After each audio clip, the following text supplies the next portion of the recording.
Salam müəllimlər, paylaşdığım testin izahını paylaşıram. Zamir, verdiyim tapşırığı yerinə yetirməyə çalışmısan. Təşəkkür edirəm. Amma tapşırıq üzrə həmin mövzuda fikirlərini əsaslandırıb yenidən təqdim et. Müəllim, indi deyirsiniz ki, mən tapşırığı həll etməmişəm. Burada şagirdin məntiqi təfəkkürün hansı növündə düşündüyünü müəyyən etməliyik biz. Bu test nümunəsi məntiqi təfəkkürlə bağlıdır. İnduktiv bilirsiniz ki, düz məntiqdir. Ümumiyyətlə məntiqi təfəkkürün 10 düşünmə, düz düşünmə, səhv 7 düşünmə növü var. Və səhv düşünmə 7 yaşa qədər olur. 7 yaşdan sonra artıq şagird insan ümumiyyətlə düz düşünməyə başlayır. Düzgün mühakimə yürüdür. Bunlardan biri də elə induktiv, deduktiv, sonra konvergent, divergent, verbal, qeyri-verbal, analitik, analoji, sistemli, ardıcıl, yəni bu tipləri var. Amma səhv düşünmənin isə 7 növ var ki, çox mənalı danışma, sirkulyar arqument, həddən artıq ümumiləşdirmə, qərəzlilik və s. Ki, hansı ki bu Time kitabında zaten yazılıb. Amma indi gəlin burada baxaq. Müəllim konstruktiv rəy verir Samirə. Samir isə qarşılığında ona bir məntiqsiz sual verir. Yəni, məntiq xətası edir demək ki. Müəllim, indi deyirsiniz ki, mən tapşırığı həll etməmişəm. Burada A variantında induktiv göstərilir. Induktiv nədir? Induktiv odur ki, xüsusilərdən ümumiyə gəlmək. Yəni, bir nümunələr görüb oradan bir qaydaya gəlmək. Bir baş verən prosesdən nəticə çıxarmaq. Müşahidə edib, nümunələri görüb ondan bir anlayışa gəlmək. Bu induktivdir. Yəni, nə isə görür, başına hər hansı bir hadisələr gəlir, nə isə müşahidə edir və oradan bir nəticə çıxardır. Bir qaydaya gəlmək induktivdir. Deduktiv onun əksidir. Yəni, ümumidən xüsusiyə getməkdir. Yəni, qaydadan tətbiqə keçməkdir. İnsan misal üçün düsturdan problemi həll edə bilər. Və yaxud da qaydası bilir ki, bunun hüququdur, oradan yola çıxa bilər. Qaydadan yola çıxa bilər, vəzifəsindən yola çıxa bilər, hüququndan yola çıxa bilər. Bu nə deməkdir? Misal üçün, mənim bilirəm ki, kitabxanadan pulsuz kitab almaq hüququm var. Gedirəm kitabxanadan bir neçə dənə kitab götürürəm. Artıq mən o hüququmu bildiyim üçün o hüququmdan yola çıxıram, onu eləyirəm. Və yaxud da mən bilirəm ki, müəllim olaraq keyfiyyətli təhsil vermək vəzifəm var. Və mən nə edirəm? Vəzifəmi icra edirəm. Qaydadan yola çıxıram. Və yaxud da hər hansı bir qaydanı görürsünüzsə, testin əvvəlini görürsünüz bir qayda verilir. Ondan sonra xüsusilərə ona aid bir nümunələr gəlirsə, artıq bu deduktiv məntiqdir.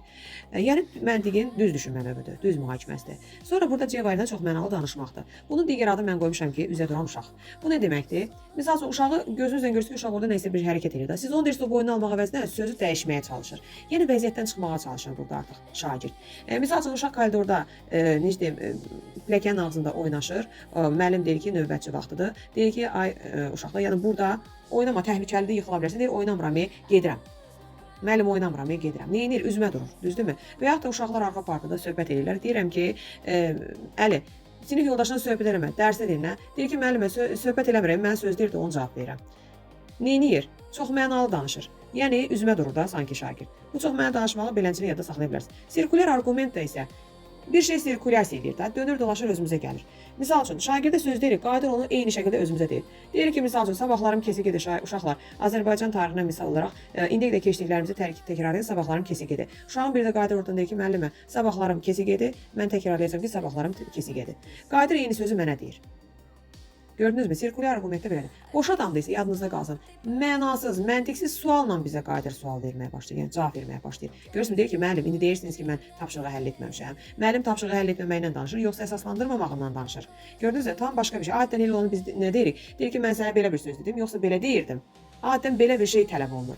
Yəni görürsünüz ki, cümlədə şagird və ya da qarşı tərəf sizin dediyiniz sözə qarşı, cümləyə qarşı hər hansı məntiqsiz sualla çıxış edirsə, orada mütləq sual olur.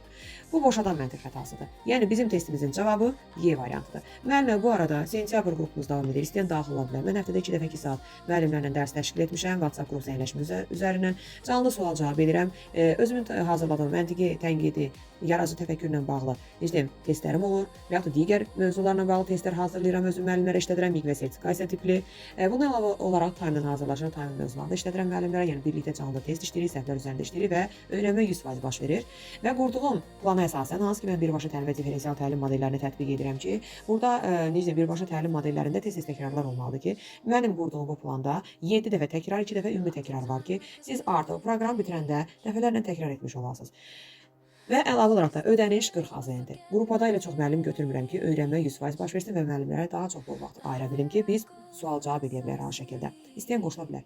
Əlavə olaraq da müəllimlər sizə məktəb sənədlərinin təqdim olunması üçün sektorda yalnız ən uyğun qiymətləri mən sizlər üçün qoymuşam. Bu da sizlər üçün bir fürsətdir. Hansı ki, Azərbaycan sektorunda çalışan bütün fənn müəllimləri istisnadır. Rus dili və çağırışa qədər ki, yenə hərbi müəllimlər, digər bütün müəllimlər mənə yaza bilərsiniz 055 358 71 01 WhatsApp nömrəmə ixtisasınızı, adınızı yaza bilərsiniz. Ödəniş 20 manat ödəniş edirsiniz və keçirsiniz bizim icmallar qrupumuza. Orada 1-11 və yaxud da 5-11 icmalları, KSG-ləriniz, sonra metod birləşmə və sinif rəhbər sənədlərindən təmin olmalısınız.